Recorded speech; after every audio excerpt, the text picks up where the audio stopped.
নওজোয়ান ছেলেরা বাপ অনুরোধ করলাম, ভাইয়া নামাজ পড়ো, আবার শুরু করো জিন্দেগি। হিম্মত করলে পারবা ইনশাআল্লাহ। তুমি পারবা না তো বুড়ানি পারবে, তুমি পারবা না তো বাচ্চানি পারবে, পারলে তো তুমিই পারবা। আল্লাহর কোরআনের সংকলন প্রথম কাজ, তখন এত বড় প্রকল্প এই সর্বপ্রথম করবে, এই কামটা দায়িত্বশীল প্রধানকে কারে দিবে? তা আবু বকর সিদ্দিক রাদিয়াল্লাহু তাআলা আনহু, যার নাম প্রস্তাব করছে, ওনার বয়স ছিল মাত্র 16 বছর। যায়েদ ইবনে সাবিত, উনি আরে ডাক দিছে, ডাক দিয়ে বলছে তোমারে এই কামটা দিতাম চাই, তুমি পারবা নি? উনি কি বলছে জানেন? ছেলেরা শুনো বাপ, উনি বলছে আমিরুল মুমিনিন, আপনি যদি বলেন এই যে পাহাড়টা, এই সামনে যে পাহাড় আছে, এটা যদি কাইটা আরেকখানে স্তূপ দিতে, আমি তো এইটাও পারবো। যুবক পারবে না তো কে পারবে? নওজোয়ান করবে না তো কে করবে? রাত দিন বরাবর করে ফেলাম না।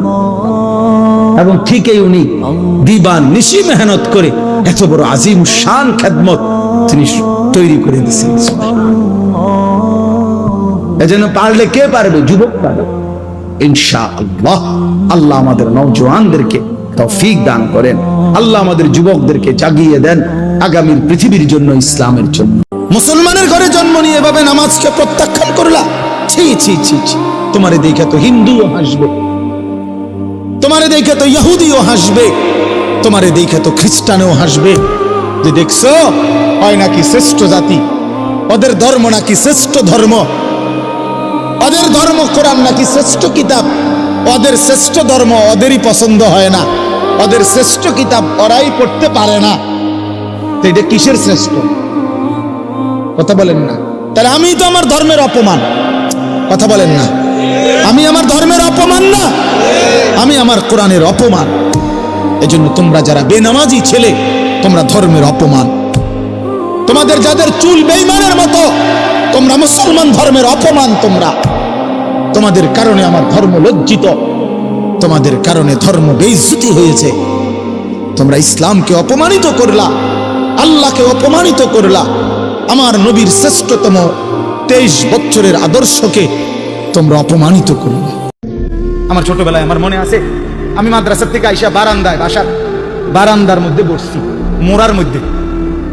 কুমিল্লা শহরে আমাদের বাসা ছিল। আমার মা রান্না করে আমার ওইখান থেকে বলতেছে, আনিস মোড়া উল্টাইয়া, মানে তুই ফিরা, মার দিকে ফিরাব। আমি মার দিকে আরেক দিকে তাকাইছিলাম, তা আমি ফিরা বসছি। তাই বললাম, মা কি হয়েছে? ওই ঘরের জানালা দিয়া ওই বাড়ির পাশের বাসার কাজের মেয়ে ও তোর দিকে চাইয়া রয়েছে। মা এটা দেখছি, এই জন্য তোরে বলছি ঘুরা মার দিকে ফিরা বসতে। মার নজর, মা নজর রাখছে। আমি জীবনে একবার, শুধু আমার পুরা জীবনে একটা সাদা টুপি কিনছিলাম একবার, যে টুপিটার মাঝখান দিয়া ছোট্ট ছোট্ট লাল লাল এই ছোট্ট ছোট্ট কটা ফুল ছিল লাল কালারের।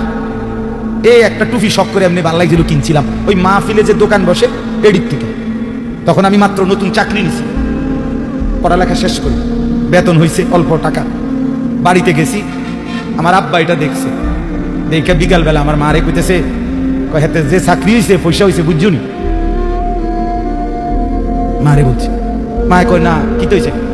টুপি দেখছো না, টুপি দেখো না, রঙ্গিলা টুপি কিনছে, বুঝাই তো যায় ফুতের বেতন হয়েছে, চাকরি হয়েছে। রাত্রে আসার পরে মা, আমি বাহিরের থেকে আসছি, আরে মা আমারে বলছে, ফুত তোর আব্বা মনে হয় টুপিটা পছন্দ করে নাই, সারা জীবন তোরে সাদা টুপি পরাইছে, তুই কিনলে গাই লাল ফুলওয়ালা টুপিটা কিনি, এই যে খুলে রাখছি, আর কোনোদিন পড়িনি। বাবার নজর, মার নজর। আমার ভাই, বাপ মার সেই আদর সোহাগ। আমি জীবনে একবার আমার আব্বারে বলছিলাম, আব্বা আমি একটা মাদ্রাসার ব্যাপারে, যে আমি এই মাদ্রাসায় পড়তাম না, আমরা অন্য মাদ্রাসায় ভর্তি করা। আমার আব্বা বলছিল, পুত পরের বেলা ভাত আমার ঘরে খাইও না, এক লোকমা ভাত মুখে দিবা না, বাইরো তুমি কই ফিরবা তুমি বুঝো, পড়লে পড়ো, না পড়লে ফিজা দিয়া ফিরো, কিন্তু আমার ঘরের ভাত খাইও না।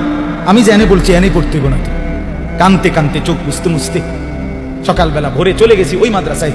বুঝছি বাপ আমার এতটা শক্ত যে আসলেই আমার বাদ দিবে না।